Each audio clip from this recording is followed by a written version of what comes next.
What's going on, people? Welcome to another episode of the Off the Ball podcast with me, your host, Chris LeBron. And on today's show, guess what we're going to talk about? We're going to talk about the draft. It's almost here, guys. It is almost here, less than a week away, finally. The longest draft process I think we're ever going to go through. Let's hope this is the longest we'll ever go through because we can't do this no more, guys. But we're here. We're a week or less than a week away from the draft. But I'm excited to have my guest on the show today, my man Tyler Metcalf, draft expert at #basketball. Tyler, what's going on, my man? Chris, good to be on with you. Yeah, man, we're so close. We're so close to being done. I just cannot wait. I mean, this class is fun, but it's not a full calendar year fun. Yeah. And it's like, with all the changing of the dates, I feel like I have to wait till Wednesday for it to be official. Because I feel like until we see Adam Silver announce a name, that's like it's real. Until I see Adam Silver and they show him in his house for the Zoom, and he's there.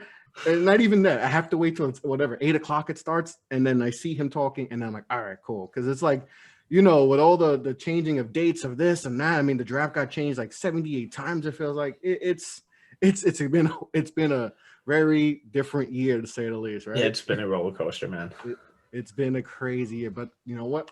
We're almost there, right? We're around the block. We're around the block, almost here. Draft time, and so obviously, I've had you on before with the mock draft show, but like I said, excited to have you on for this podcast. So just let's talk about it. This process is, we're going to what, 8? It feels like it's been an eternity. Just talk to me about, because I always like talking to guys and seeing, how they've gone about the process and, when is everything all right, I'm done with evaluating. So talk to me about the process, how long it's take, and when were you all right, I'm done. This is who I think is going here. This is my final evaluations. Just talk to me about the whole process. Yeah, so I usually jump into a class, a month or two before, their college season starts, just to kind of go over some of their big high school games. So that's what I did with this class. So, I'll give myself a couple weeks after the draft is over, then jump into the next class. And all right, we're going to record every college game that airs, and we're going to piss off my girlfriend as I fill up the DVR. And, then we're going to go through all, if it's televised, I'm going to watch it. Some games are better than others, but you just kind of gradual and kind of base that ranking off of guys you saw the year before, and guys who are coming in who are big time recruits who have a bunch of hype, and just kind of build that database up. And as the season goes on, then this year it got cut way short, and we've just kind of been reviewing the same old film, the same old games over and over again. And it's like, okay, at a point with, nearly all these guys, you get to a point where it's like, okay, I'm overthinking this. It's like, last week I had this as a weakness. Now I have it a strength, just because this one game. It's like, okay, or maybe he was just hot that game. Let's think about the overall, the 20 games that we've seen of this guy, and not just, the highlight clips that people have been throwing up on Twitter, and just avoid getting skewed by that, because the social media influence is kind of inevitable every season, and now we've had 8 months of it. So yeah, I'm just really avoiding that, and then at a point just being like, all right, no, I'm confident in this guy. And the last 2 months, it's really just been kind of going through and making sure I didn't miss on any of those kind of late second round undrafted free agent type guys where it's like, do I need to bump this guy up? Do I need to bump this guy out? Am I only having this guy here because of his name in school? So it's just kind of been that stuff. But then, final draft guide went up last week or earlier this week, a couple days ago. I don't know. Time all blends together at this point. But yeah, and it's been a long, over a calendar year now of looking at these guys. So while I'm tired of it, I'm tired of this class, I also don't think I've ever been, more confident in how I view a class.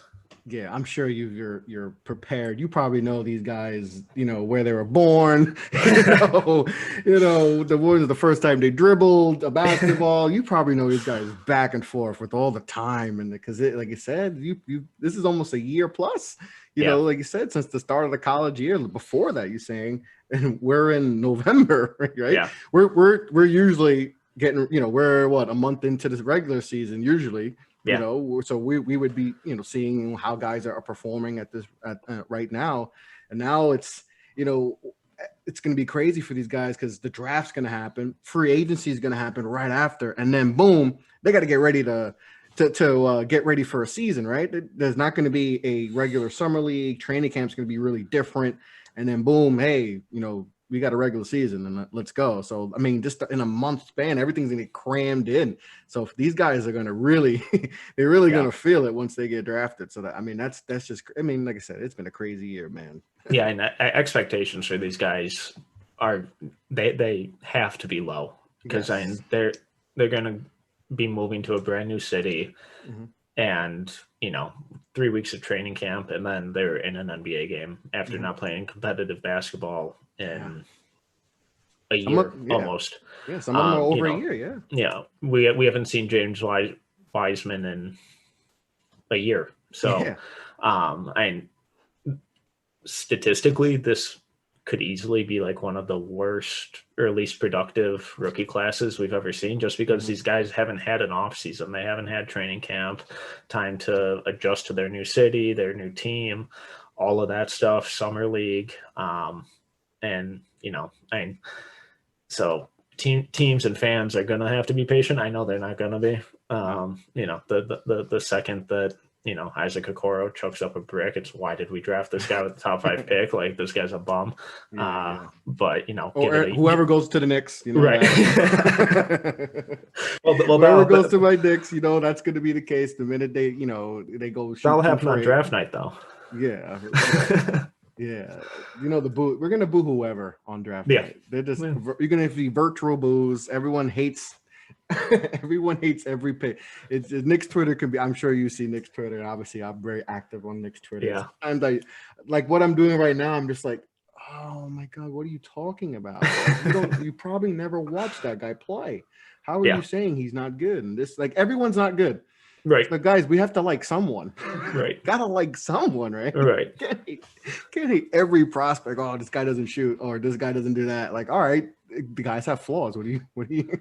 Yeah, and that kind of goes back to the whole view on this draft of this being a bad draft class. It's like, well, no, it's like the last couple of years we've just gotten spoiled with Luka and Zion and Jason Tatum. It's like we've had some pretty incredible, runs of draft classes here, and it's like there isn't that level of player here, but there are a lot of guys who are going to stick around in this league for a while and, be on winning basketball teams and contribute to winning basketball. So it's like, maybe, if you set the line at, 0.5 MVPs out of this class, I'd probably take the under.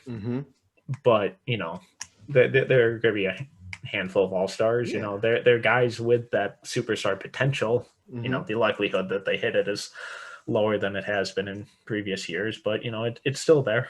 Yeah, and I feel like like you mentioned, like there's people are so focused on like the top of the draft, right? There's no Zion, right? There's no Zion. There's not a Ja. There's no Luka. There's no Trae Young type player, but that doesn't mean this draft is not good because of that. Because you hear people that say, "Oh, this draft stinks because it doesn't have the star power on top."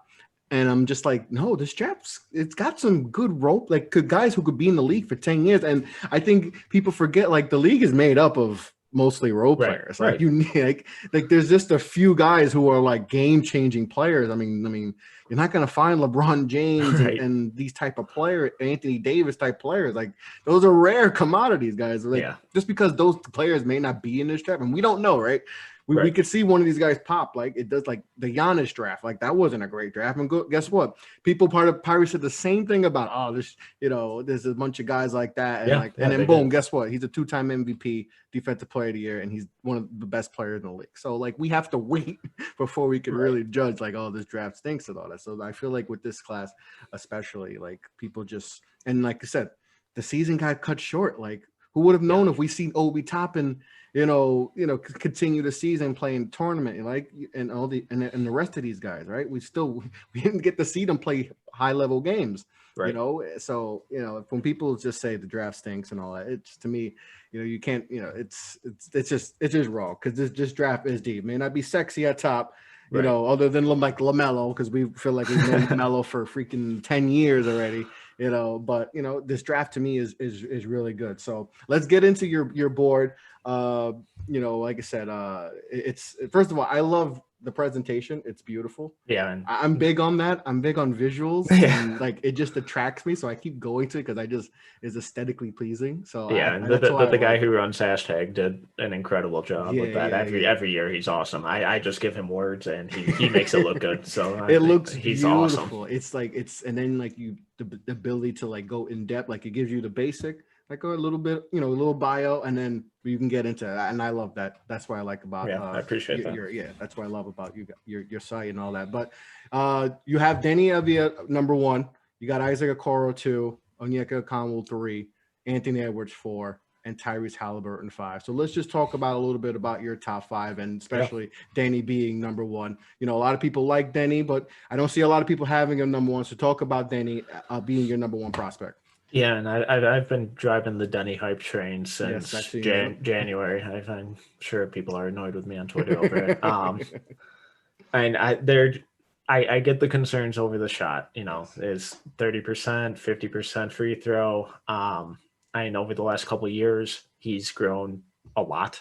And in his Zoom interviews leading up to the draft, he specifically touched on that. It's like, I've grown, I've gotten stronger, I've had to change my shot mechanics. And now post break, if you look at his shot, his mechanics are good. They're smooth, they're fluid. Nice. Before the break they were good, but he would like fall out of his shot too soon or release it too late or have like a leg flail that would throw off his balance. But it looks much more connected and smooth.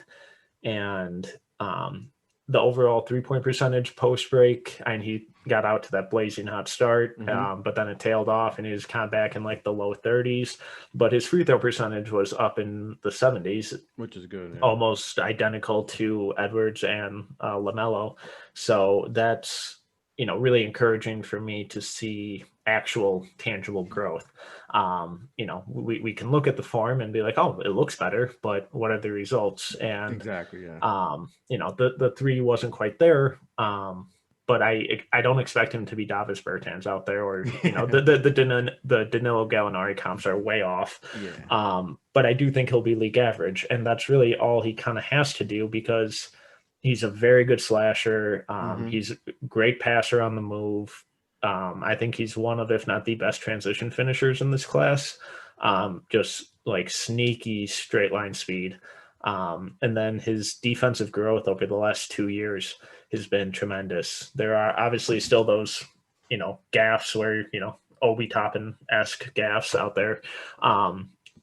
But in an interview at the beginning of this last season, and he flat out said, he's like, my coaches have never really told me to play defense. They just told me don't worry about it because he's the best player out there. So go out there, run the offense. And he's young too. He's 19. Right. You can learn that'll come with time and just more reps in the NBA. Yeah. So this last, as the season progressed, what I saw was really encouraging. And his rotations were good as a weak side defender. I love his rotations. He's good at staying vertical.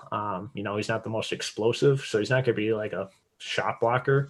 But he does a great job of staying vertical and getting in the way and really disrupting from the weak side. So there just really isn't, I guess he doesn't really have like that one identifiable elite skill, but his work ethic, his competition, his competitiveness, his desire to improve and be better and contribute to winning basketball. What's there not to like? And I just he's one of these guys where I just fully expect him to continue to grow and just kind of improve all around. Yeah. And I agree, is like, as far as like his slashing and all the other stuff, the shooting is it can be worked on, but he does pretty much everything else pretty good, right? Yeah. Good playmaker and all that other thing that's kind of probably tougher to teach than, the shooting aspect. So, he's going to come in, he's going to be able to contribute right away, wherever he goes. So, I think his basketball IQ and feel for the game are really impressive, and it looks effortless, and he's just a guy that you can tell just loves to be out there and wants to be out there, where some of these other guys in this class, you don't necessarily see that. Yeah, for sure. All right, so you got Isaac Okoro too, and Isaac, when I first started looking at him and stuff, I was like, I just don't like the shot. Like the shot, right? And right there with you.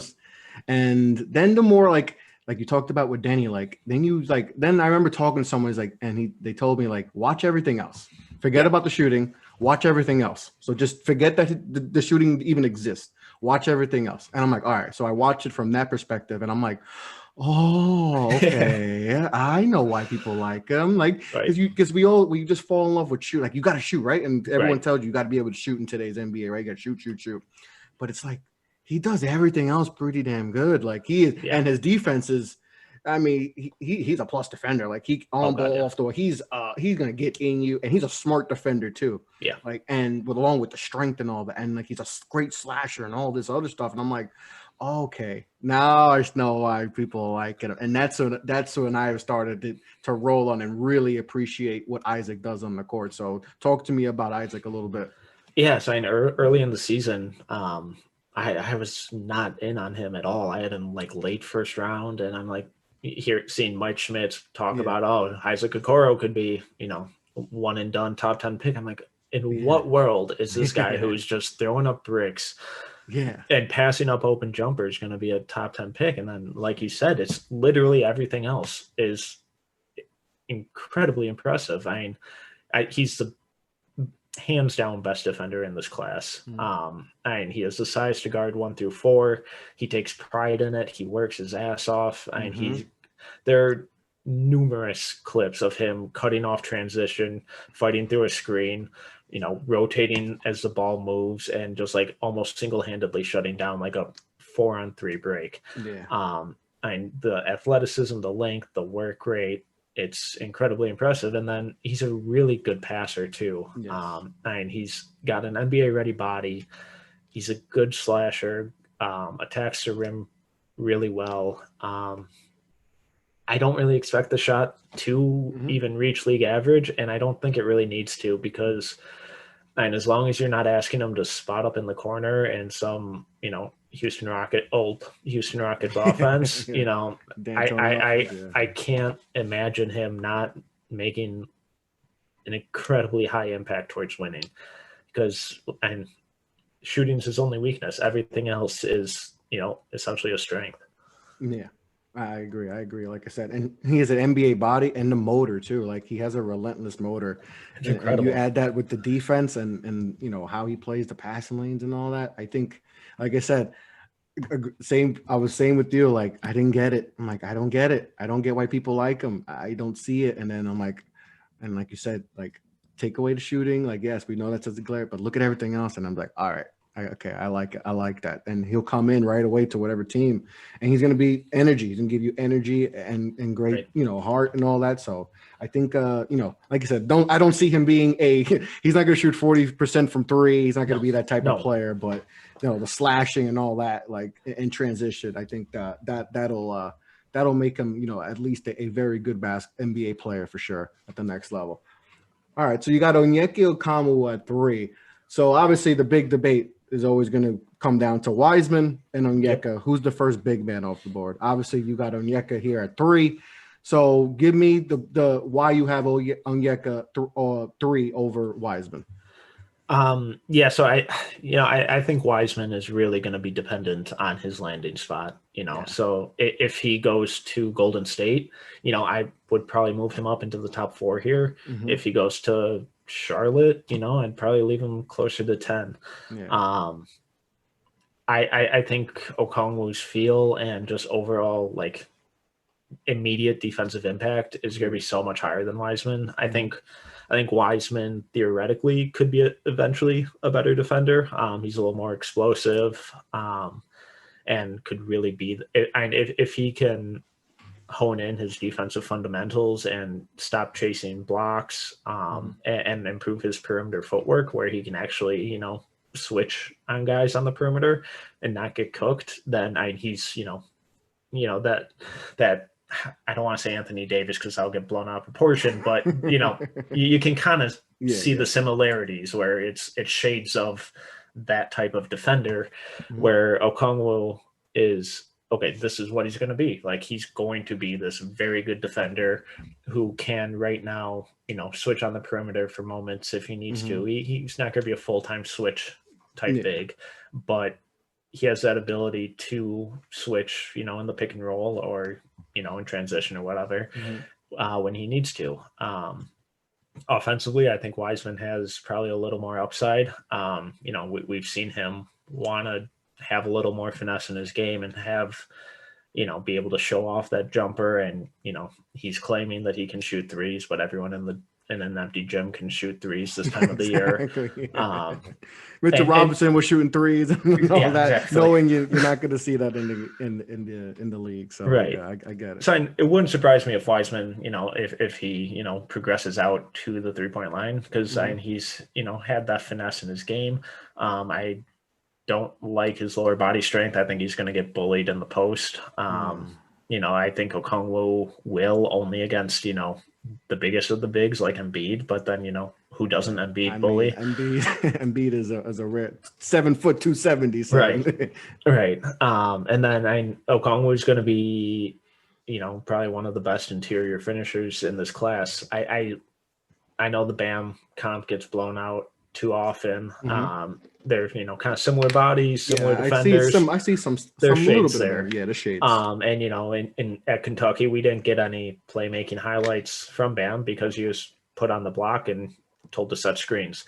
Exactly. We got a little more of that from Okongwu. He's not that level of playmaker or ball handler at this point, but it wouldn't surprise me if he's, you know, kind of integral in that offensive flow, because he does move the ball well. He is an accurate passer.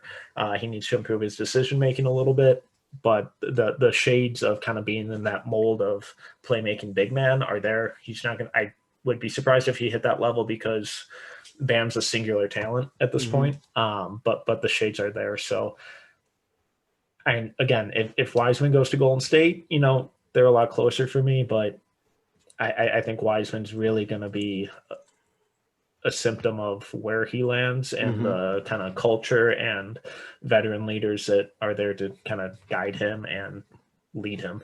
Yeah.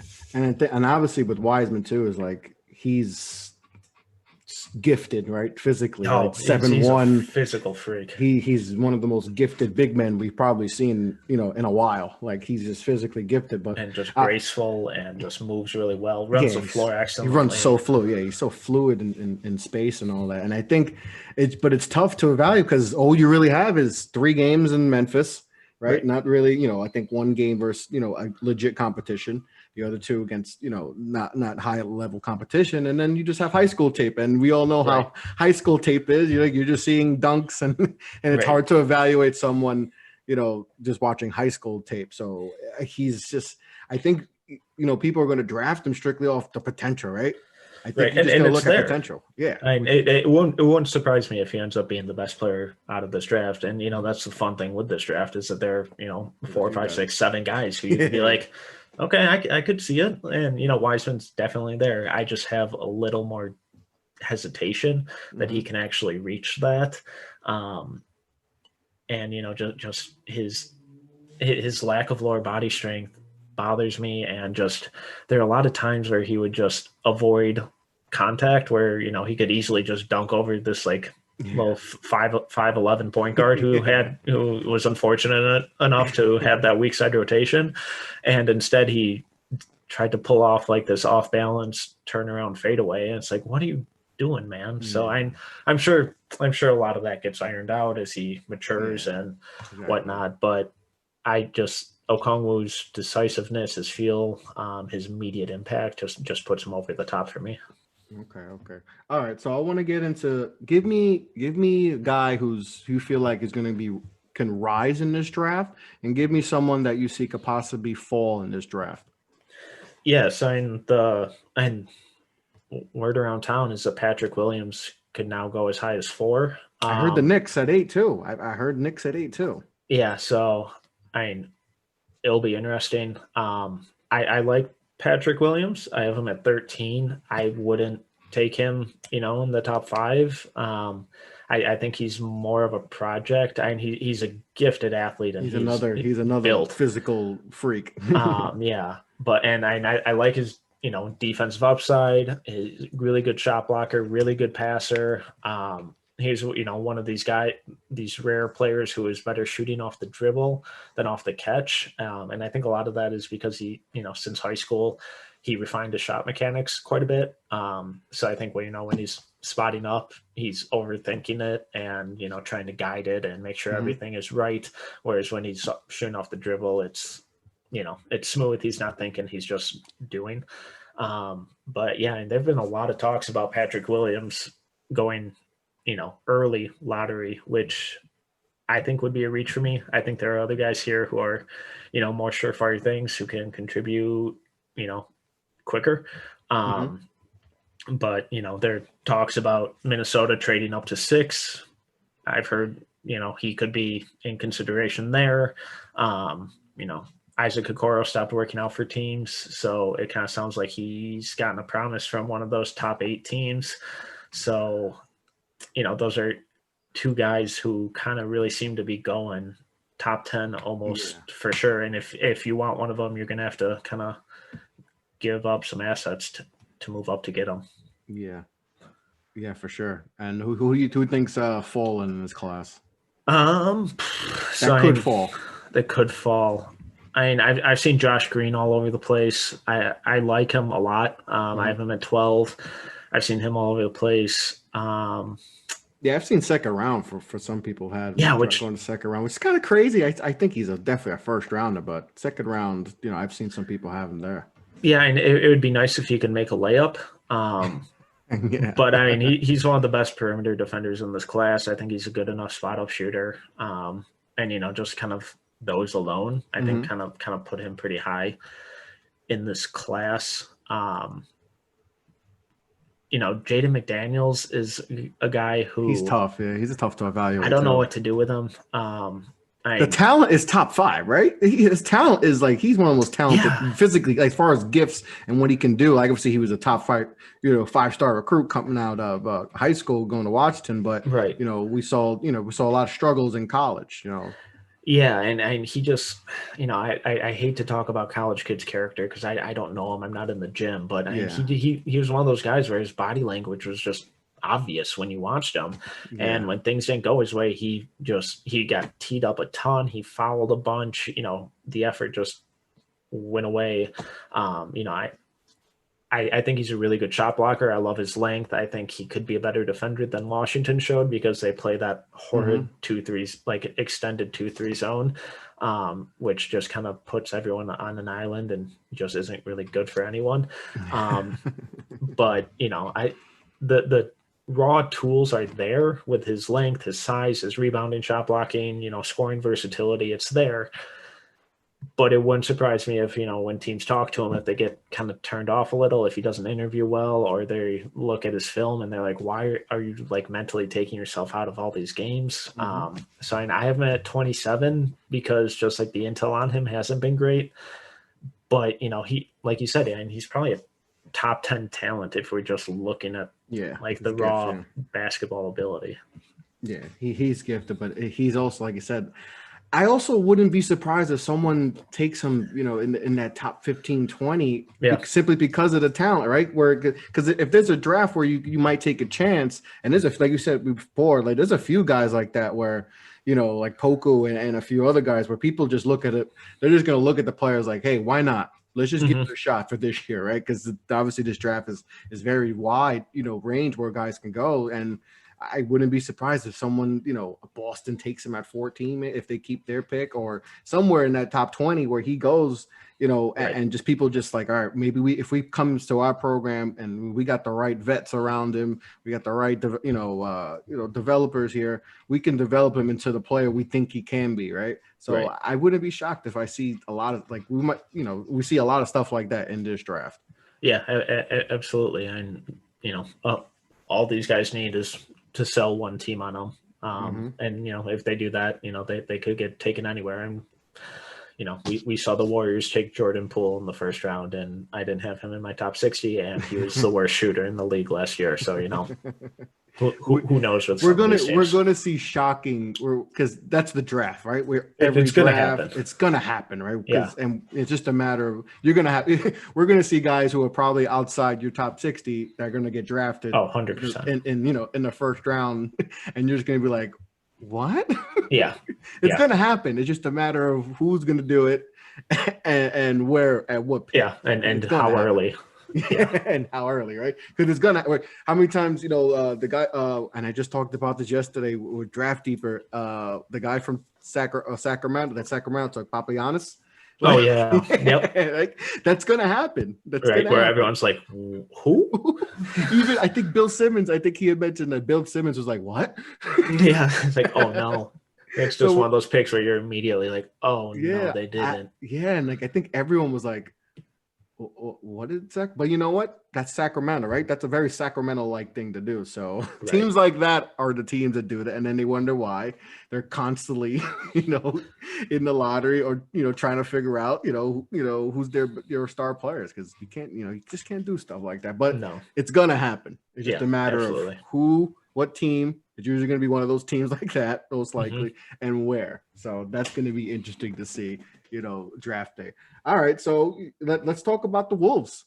The Minnesota Timberwolves, obviously, they get the number 1 pick. They also have pick 17. Obviously, there's been a lot of chatter around this pick and, everything around it. So how are you feeling about the Wolves, and what should they do with these 2 first-round picks? Do you see a trade happening where they try to get another vet, or what do you see the Wolves going how approaching this draft? I mean, I would like them to. The best move is probably to trade out. If you can get a good trade, don't just trade to trade. But like if you can move down a couple spots, get a young player who can help now, who fits, or a 2021 pick or something. If they can do that, I think that makes sense. And it hasn't exactly been, they haven't been shy about expressing their desire to do that. Other than that, they've kept it pretty quiet of, who they like. They're not taking the Warriors route of, we like everyone who's walked in our door. They've just kind of been mute on it and just kind of been interviewing guys. Personally, I mean, if they keep the pick, if Dia's my number 1 guy, I think he makes all the sense in the world with them.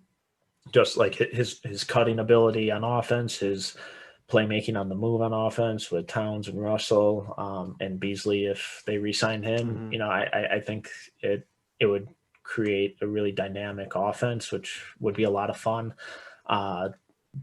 Ryan Saunders has expressed that they want to do a lot of, grab and go, more transition, play faster, get easy baskets out on the break. And Denny's awesome at that.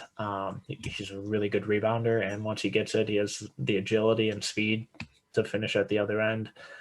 Defensively, I think he would help on that pack line with, making up for Towns' errors, because Towns isn't going to be an all-NBA centered defender. And I think Denny would help, maybe not immediately with his individual defense, but his overall team defense, I think would be pretty good there. But ideally, I think trading out, getting a rotation guy to win now makes the most sense. They don't have the assets, and this isn't the draft to trade for, a Devin Booker or Ben Simmons or Bradley Beal, and none of those guys are, really even on the table. So to get them on the table, you're gonna have to, trade Towns or Russell, which, you just gave up a bunch to bring in and leave. So that's not going to happen. Yeah, I agree. And how do you like Jared Culver going forward? I know he was, taken high. Does he fit? Is he a fit right now? Because it seems like he's kind of been, not really thought about as far as with the future and all that. How do you feel about Jared Culver? And is he a part of the, the future of this team? So, I mean, he's frustrating. I didn't like the pick when it happened. It was kind of head scratching a little bit, when it happened. I think they initially traded up because they wanted Garland, but then Garland went the pick before they traded up for. So it's like, okay, now we're going to take a guy who doesn't fit our offensive philosophy at all. I like Culver. He's a good kid. He's a good defender. He finished the year strong. His shot was looking better, but I just don't think he's ever going to be a good shooter. Yeah. And his defense improved a ton, but at this point he's kind of redundant with Okogie. And Okogie's about $3 or $4 million cheaper right now. Yeah. So there've been rumors floated out there that Minnesota's looking to trade, something like Culver in 17 to move up to 6. If I were them, I would probably do that because I think they could get a really good player at 6, or package 6 with 1 to, get a better win now player or something. And I think that makes a lot of sense because at this point, you can't play Okogie and Culver together because they're both non-shooters. And once you have 2 non-shooters out there, it completely suffocates your offense because, defenses don't have to worry about them. They can collapse harder. They can rotate. They can double on the pick and roll. So it just kills everything. So, in theory or in a vacuum, I think Culver's still a solid, wing who has playmaking potential, who's going to be a good defender eventually.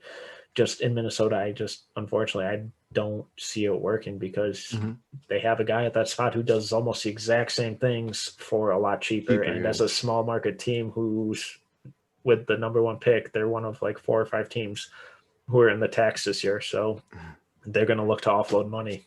Exactly. He makes sense because he just doesn't kind of fit with what they want to do. Yeah.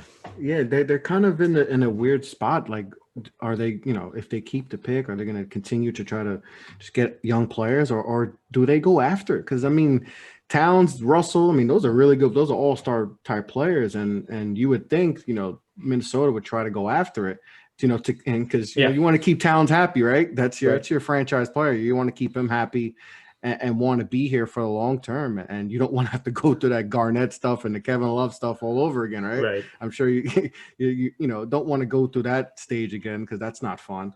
So what should they just try to go for it and try to win, or just add players and just see where this goes and then reevaluate next year where they are, and do they go after it and try to contend? Yes, and this front office came from the Daryl Morey tree in Houston. So they're all about value and winning. They want to win. They've made that very clear that they want to win. But they're not going to force it. Personally, I thought they gave up a little too much. I didn't love the D'Lo trade. It is what it is. We're here now. And we got 1 game of Cat and D'Lo, so who knows how they're going to look. But they're both 24 right now. They're both entering, their traditional, what's been considered their traditional prime, both under contract for a few more years. So if they see themselves winning with those guys, they got to start doing it now. I wouldn't mortgage everything to bring in, someone now. Like I wouldn't trade for Oladipo or Holiday because I think the odds of them re-signing there would minimal at best. Yeah, especially Oladipo who's a free agent next year. You don't want to get right. That, yeah. And who knows how healthy he is. So, and it's a tricky spot.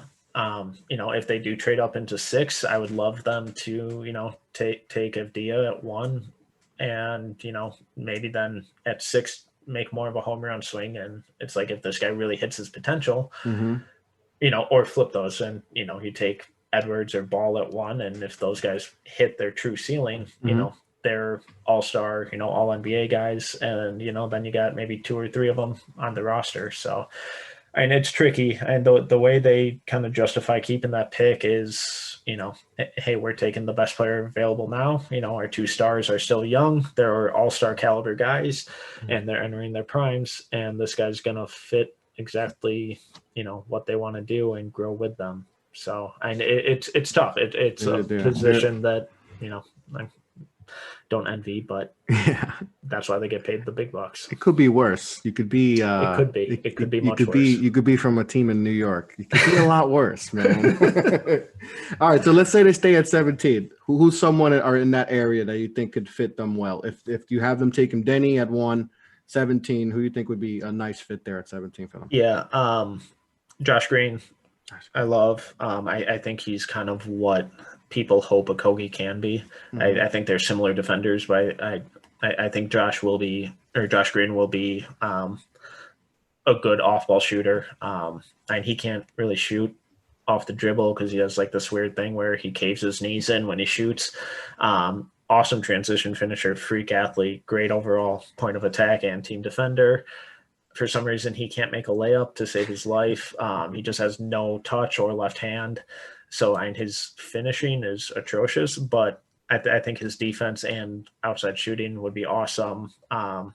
If the Wolves go Edwards or Ball at 1, I think Precious at 17 makes a lot of sense, where he can play some small ball 5 or even just like that energy 4 alongside Towns. I think his defense would be awesome. And then even guys like, Tyrell Terry, Desmond Bain, Aaron Nesmith, I think they're shooting. It would help because last year the Wolves were top 3 in 3-point attempts per game and bottom 3 or 5 in 3-point percentage. So it's like, so they know how they want to play. Now they just have to get the guys to do that. Exactly. So, and if they go with a big or a forward like Evdia at 1, then I think kind of going more in that versatile guard direction with who's kind of a proven outside shooter makes a lot of sense at 17. If they go for that home run swing with Edwards and Ball, I think trying to fill that lack of power forward, that lack of interior defense at 17 makes a lot of sense. Yeah, it's going to be an interesting time for Minnesota. All right, let's talk about my New York Knicks. All right. I got the hat on. I want to make the Knicks great again. How do we make the Knicks great again? Because Tyler, I'm tired of this. I'm tired of the losing. I'm sick of it. My heart can't take it no more. All right. So they got the 8th pick. Obviously, it's not the pick we wanted. The Knicks have every year projected to be, where they are, and they always fall back. So they got the 8th pick. I'm not too upset because I feel like it's still good to get a player. Yeah, absolutely. 8th pick. You're the GM. Who do you think they should be targeting around this area? Who do you think could be there, and who would be a good fit? Because right now, I think they should just take the best player available. Just add talent, because this team doesn't have a lot of talent outside RJ and maybe Mitch Robinson. So who should they be looking at here at 8? Yes, if I'm them, I'm looking for a lead ball handler, someone who can create off the dribble, someone who can initiate the offense. Really kind of control the floor. My top option would be Killian Hayes out of France. My dream pick. Pick. He's one of these. He's also one of these guys where I have no idea where he's going to go. It wouldn't surprise me if he went, 4 or 5, or if he dropped. Some places are having him go bottom of the lottery. I have him at 6 overall. I think he's really impressive. Should the Knicks trade up? Like, all right, let's say he gets to 6 in Atlanta, right? And there's a possibility that Atlanta, maybe should they talk to Atlanta and be like, hey, we want Killian. We'll package you 27 and maybe a protected pick down the line, but to trade up. Should the Knicks do that if he's dropping past Chicago, Cleveland? Because Cleveland obviously has a bunch of guards. Then probably not going to. Well, we never know with Cleveland, but there's most likely they're not going to take Killian. Should the Knicks do that and trade up? Yeah, if they think he's that's all right. I got dogs too, man. I know the bark. I got my dog right here looking at me like the wind blew outside. So, half my shows have dogs barking in the background, so I'm used to that. So that's because I love Killian. Killian's my number 1. I love him. He's my number 1 player. So I think if I'm the Knicks and he's dropping past Chicago, I would try to trade up and try to get him. In fact, he had the ammunition finally. Yeah. So if they see him as that hands down, franchise player, then you trade up, you get the guy that you want, you get the guy that you think will make you better, that you can build around, and that you can build around with RJ. And I think him and RJ fit seamlessly. Yeah. And I wouldn't trade a ton because you're only moving up 2 spots.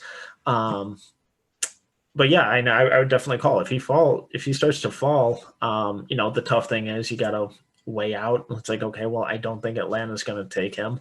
But then does someone else trade up over us? Because you don't want to be sitting there on your hands, just twiddling your thumbs, and then someone jumps you and takes the guy that you dreamed about. So yeah, and if he starts to fall, and if he is really that guy, then I would trade up a couple spots for him because I think his fit there is awesome. And even more importantly, I think his growth that he's shown over this last season was exponential. And he's up there with, guys like Avdia, who showed on-court improvements, where things that, I thought at the beginning of the year were major flaws, ended up being like, oh God, he's like actually really good at that. Mainly his defense, and his point of attack defense grew exponentially as the year went on. So, and he would be, if I were a Knicks fan, if I were in the Knicks organization, he'd 100% be the one guy I'm going after. Okay, yeah, because like I said, I'm high on Killian for sure. So that's definitely I would, if he's dropping, I would definitely even try to trade up. But let's say that doesn't happen. Let's say he goes to Atlanta. You got the 8, at 8. Who would you take there if he's not there? Probably I'd stay in that point guard role of, I know Kyra Lewis is a popular name, among draft Twitter. Him or Tyrese Halliburton would probably be the two guys. But it sounds like teams are in love with Halliburton, so I'm not sure he even falls that far. But if him or Kyra are still there, I would definitely take either of those. I love Halliburton's. He's not going to be a star. And I know people don't want to take or spend a top 10 pick on a guy who doesn't really have the potential to be a star, but he's just one of those guys who could absolutely be, the second or third best player on a really good team. And just, I think he's going to make everyone he plays with better. Just really good playmaker, really good shooter. I get the concerns about him pulling up off the dribble, but I don't know. I think those are a little overblown because he's proven that he's just an excellent shooter. And then Kyra's speed he's a ton of fun. So I'm big on Kyra. I think Kyra in the open floor with RJ, who likes to move in transition, it just makes the game easier for RJ, because you watched RJ last year and it's just everything's clustered, right? It's so congested because the Knicks had literally no spacing, right? And I think Kyra can at least play up tempo, play faster. And I think, RJ's ability to slash and finish, because he was great around the rim, right? He shot, I think, like 56% around the rim, right? Obviously, he has to work on everything else, but, to make the game easier, I think Kyra can do that, help that. So that's why I've been really big Kyra, to New York. And I think he could just add another dimension to that team. And if they could surround him with more shooters, I think he could just be, be better, because his playmaking got better from freshman year to sophomore year. So I think that would be great. And like I said, you got to get RJ. RJ's supposed to be your franchise guy. Right. Got to make the game easier for him, because he was coming along before the shutdown, right? He was averaging around 17 points, 45%. His shooting was improving. Free throw shooting was improving. So why not get him a point guard that can move? Because the point guards they have on the roster now, I mean, Dennis Smith Jr., Elfrid Payton, they're not going to cut it. They're not moving the needle right now, right? So adding a Kyra who can play up tempo, play fast, makes the game easier. Pick and roll with Mitchell Robinson can be another thing, So I think Kyra would be a great fit. But Halliburton too, if he's there. But I don't think Halliburton will make it, to the Knicks at 8. But Kyra, if he's there at 8, I think that has to be something the Knicks are looking at, because I think he'd be a great fit for sure. Yeah, and if I were the Knicks, I'd just be kind of looking to, I'd be looking to take the ball away from RJ more, not because RJ's bad or just costing them anything, but because I would want to develop his, off-ball game a little more, because he's an excellent cutter. I think he moves without the ball really well. And kind of encourage his off-ball shooting more and give someone else the reins to really run the offense while RJ can kind of work in the periphery, in a similar fashion to what we saw from Devin Booker in Phoenix this year, where Ricky Rubio handled the ball a lot more, but it didn't really take away from any of Booker's scoring or overall offensive impact. It just allowed him to, it kept him fresher, and it allowed him to do move other stuff. Yeah, exactly. So I'm very different players, but just like moving in that direction and really expanding RJ's game, so he doesn't kind of morph into like a DeMar DeRozan where he needs the ball in his hand the whole time. Exactly. I think would be important and just really help their offense. And like you said, in the open court, getting someone young wants to get out and run, or can make those hit ahead passes to facilitate that, I think would be really important to their future growth. Yes, and like I said, just adding talent. They just got to add talent, and adding a Kyra, to me, you just keep adding talent, because this team's very talent ridden. They don't have a lot of talent on this team. They haven't drafted well. We don't know what Kevin Knox is going to be. Right. Ntilikina could be a solid rotational guard. And I think that's what he is. I don't think he's anything more than that. Coming off the bench. So they just. They just got to add talent, and we'll see. So they got 20. So if they go with Toppin at 8, how would you feel about that? Because from what I've heard, Leon Rose is linked pretty closely with him. Yeah. I don't know their exact relationship, but I think it was something before he became or before he ran the Knicks. So how would you feel if they went Toppin instead? I would like Toppin. I wouldn't mind Toppin. I like his athleticism and all that. I just don't know who's going to give him the ball. Yeah. That's the thing. Is like that. That's my process. Is just like, I know you got to take the best player available for the Knicks and all that, but I would really like to come out of this draft with one of those Halliburton, or Kyra. I really think that's important to come out with one of those guys. Like, yes, having Toppin's good, but if you got no one to give him the ball, to feed him in transition and all that, what good is that? I don't think they have that guy right now on the roster. So why not just find that guy? And, I know that the thought of Toppin and his, like I said, his athleticism and all that, but I would just, to me, Kyra, I mean, it would be tough to pass up on Toppin because he could be an instant impact player, and the Knicks could use guys just to come in and he could give you instant scoring and all that. But to me, we still got Julius Randle, so that would be, kind of tough. But to me, I would try to come out with with one of these guards, at the top. And, I know it's deep with the guards, especially late in the first round. So you could probably, but to me, that's kind of a risk to wait all the way 27 to find your potential franchise point guard. That's not ideal. So I think you should try to, if Kyra, or if there's a possibility to get Hayes, do one. You got to me, somehow they got to come out with one of those point guards in this draft. And I think it could happen. I agree. Yeah. Okay, cool. Glad we're on the same page. Yeah. I think that they haven't had a point guard in a long time. Yeah. And it's been an issue. And that's why you hear all these, it's been a real huge issue, right? We've been plucking, Chris Duhans and all these guards. It's like, we can never find that guy, right? And it's just like, all right, let's just draft one and let's go with it. And I think we could get it with 8, whether it's Halliburton, whether it's Kyra, whether it's if Hayes drops. I think got to get 1 of 3 of those guys in New York. I agree. From us. So, we'll see what they do with that. All right, so they got 27. So let's say Kyra or Halliburton goes to 8. They got 27. Who should they be looking at around there? Some of the guys I really kind of keyed in on were, I think Desmond Bane would be awesome. If they can get him at 27, I think that'd be an absolute steal. If Desmond Bane was, if he wasn't a senior, or if he was 2-3 years younger, he'd probably be a top 10 pick. Agreed. There are some people out there who think he's the best shooter in this draft. I think he's one of the best off-ball scorers. Incredibly smart. Not an elite defender, but not bad. Good passer. So I think he would be an absolute steal at 27. Grant Riller, if they kind of go like an Obi Toppin way, or go with a big or a wing. Grant Riller, I think, is one of the best guard scorers in this draft. He's explosive, explosive scorer. Just great at creating space, great at finishing through traffic, shooter, all of it. Not a big fan of defense, but that's all right. He'd be fun. He'll fit right in.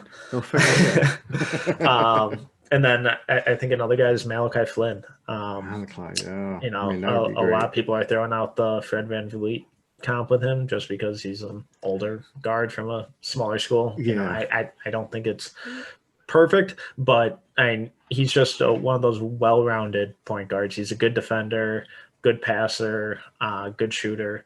Not the biggest guy, but really smart, just well-rounded. Doesn't have any like glaring weakness where you're like, can we really play him? Like, is he going to hurt us here? It's like, no, he's just going to be a good ball player. Mm-hmm. So yeah, and if they go Toppin at 8, I think Riller, Malachi Flynn, even like a Trey Jones would be really good there.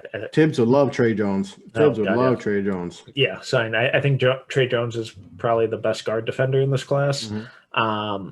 And there are reports about his shot improving. He didn't prove to be a good shooter at Duke, so that wouldn't help that area. But he's a good facilitator. Just he's a much better athlete than his brother, but they kind of have similar playing styles. And Tyus his entire time in Minnesota was one of like the best advanced stat guys in the league, where he knows his role in offense. He's going to defend well. He sees the floor well. So yeah, and those would be kind of 3 lead guards that I would look at 27 if they don't go that route at 8. Yeah, it's gonna be an important draft for the Knicks and just an off season because, like you said, like I mentioned before, just got to add talent. They got to add talent and just improve this roster because it's been, they've lacked in talent, and it showed last year, and it kind of showed in the last few years, to say the least, right? And so they got to, we'll see what Leon does in this draft, and we'll see what Minnesota does. So give me a couple guys, some sleeper guys that really intrigue you that are haven't been talked about a lot in this class. Sure. So Jay Scrubb is. Oh yeah, it's like Jay Scrubb. I love Jay Scrubb. I have him at 26. I know that's a lot higher than most places. JUCO kid, great athlete, explosive, really good 3-level scorer. It's kind of hard to judge his playmaking ability since he's the man at a JUCO, and no offense to JUCO schools, but the coaching is a tier down or so. Yes. But it's had reports that I've heard that he's had serious interest from a handful of teams. So it wouldn't surprise me if he snuck into that late first round. But his overall athleticism, he'll be a little more of a project. But really good 3-level scorer. His athleticism gives him some defensive potential. He needs to improve on his effort there, but just a really good scorer. It sounds like he's been improving in his pick and roll navigation. So he's one guy. Let's see. Killian Tilly, I think, is a big who might be one of the most skilled bigs in this class and would probably be a lottery talent if he had any history of health. Yeah, the injuries, yeah. It sucks. He's really good playmaker, really good shooter, just smart player, and he's just been hurt every year. I have him at like 46. If he was healthy, if he had any history of health, or if his injuries were just like fluke injuries, he'd probably be top 15. But if a team likes his medicals, he's a guy in the second round I absolutely like. And then let's see, Sam Merrill. I know you love Sam Merrill. I was hoping you were going to say his name. Yes, Tyler. Yes. I love this kid. I love him. I don't. It's just I remember watching a game early in the season, and I just happened to just a random game, just flicking the TV. Yeah. Like, all right, watch this game, and then like, who was that? He's just doing everything off the ball, and he's dribbling. His handles are tight. I was like, oh, okay, I like him. And then I just fell in love with him. And just as more and more I watch him, and I think it was the a game against like San Diego State, I believe. I think it was in the conference tournament, and he just took over. And I'm like, that's it. That's my guy. How you just have a guy that you just like, I don't care what everyone thinks. That's the guy I like. This is my guy in this draft. He's just, I'm in love with him. I feel like he could fit any team. Like what he can do, I feel like he doesn't have to go to a specific. He can go to any team and be a good player for sure. So I'm happy you said it. Just made my night. Yeah, and he's an incredible shooter, really good passer, and he doesn't look like it because he's not the most athletic guy, and he's a white guy, but he's a pretty solid defender, and and he's not going to get cooked. And a lot of the time in college, he took on their opponent's best player, so he's not afraid to do it. Is he going to lock everyone down in the NBA? No. But is he going to fight? Is he going to be in the right spot? Is he going to be smart? I've moved him up to 50. I mean, I'm sure he's in your lottery at this point. Yeah, he's I think he's the number one pick. I would take him number one. I would just forget Danny, forget anyone. Wiseman. Should we back up and talk about him at 8? Yeah, the Knicks would take him at 8. I'd probably be the only Knicks fan who would be happy if they take him at 8. If they're gonna shock me, they take him at 8. If he was just like 2 years younger, I think we'd be talking about him around. Well, I know he's like 36. I know he's older. I know that's what people. But to me, I don't care that he's almost 25 years old. Whatever, doesn't matter. He's just a good basketball player. He's just a good basketball player, and for what his role is going to be in the league, he's perfect. So that's why I don't know. That's just my guy. He's been fall in love with him for a while. And he's just, to me, he's good. He's a tough shot. Makes tough shots too. That's another thing. I love the tough shots he makes. Like he's not taking silly. He makes the tough shots. He's automatic from the free throw line. He just has that swag that I just like about him. And Peyton Pritchard too is another guy who has that swag, that moxie about him. But Sam, like he takes it. He's gonna go at you no matter what. I'm like I said, I'm happy you mentioned him. I was waiting it and I think I'm the conductor on the train of the SAM MERRILL train. There's a few guys that join me. I think Corey's a part of it. Rich. I think I got Rich on board the train of Mavs draft. So I got a few guys coming along. I got my guy Chris Bolton who has him high too. So I'm like, all right, we got the Merrill train going.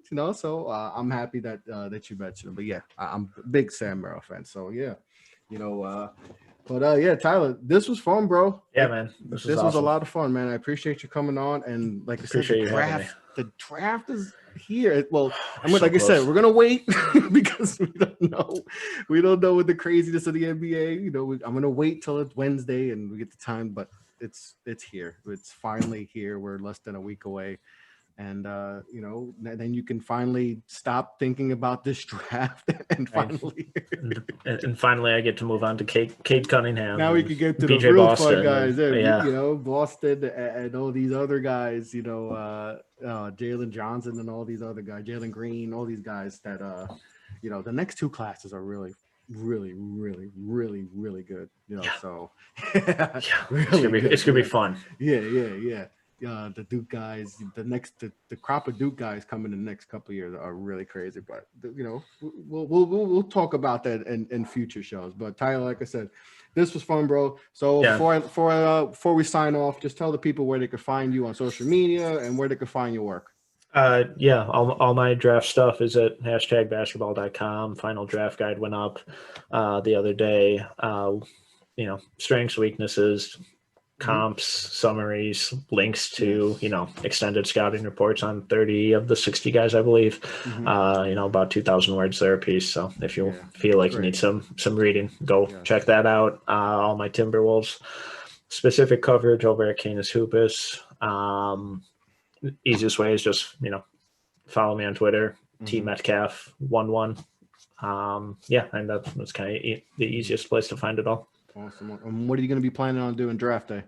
Draft day, and we're celebrating being done. We're hopefully celebrating the Timberwolves not making another Johnny Flynn debacle. Oh man, that's painful. I see people get on the Knicks for that draft. I'm like, we didn't even have an opportunity to get like we were 1 pick away from Steph. You guys had 2 chances to take. We passed on him twice. Like it's one thing if you took Flynn and then you took Steph. It's like, all right, Flynn didn't work out, but at least we got Steph, right? But and Rubio was Rubio is a good player. Obviously, he's not Steph. But I need more slander on that than just talking about the Knicks almost getting we probably would have messed it up, but we don't know. So that's the good thing. Like we don't know. You were put in that position. Yeah. I remember that day. That was a crazy. Michael Jackson passed away that day. That was a crazy draft that day. That was a weird day, but crazy. I'm sure. Johnny Flynn. Yeah, that's tough. That's tough. Man. But Tyler, like I said, thanks for coming on the show, man. Appreciate you, Chris. This was a pleasure. On that note, guys, make sure to, like I said, I'll have all of Tyler's stuff posted, the links below. Like I said, if you want to follow him, go follow on Twitter. He's a good follow for your draft stuff. And if you're a Wolves fan, go follow him. And I'll have the show up sometime tomorrow. The show will be posted. So make sure to follow me on Off the Ball Pod on Twitter, Facebook, Instagram, and everything will be up. Make sure to follow my network, Off the Ball Network, also doing good stuff there. So on that note, guys, be safe. Tyler, be safe. Have a great night. All right, buddy? See you, Chris. All right. Take care.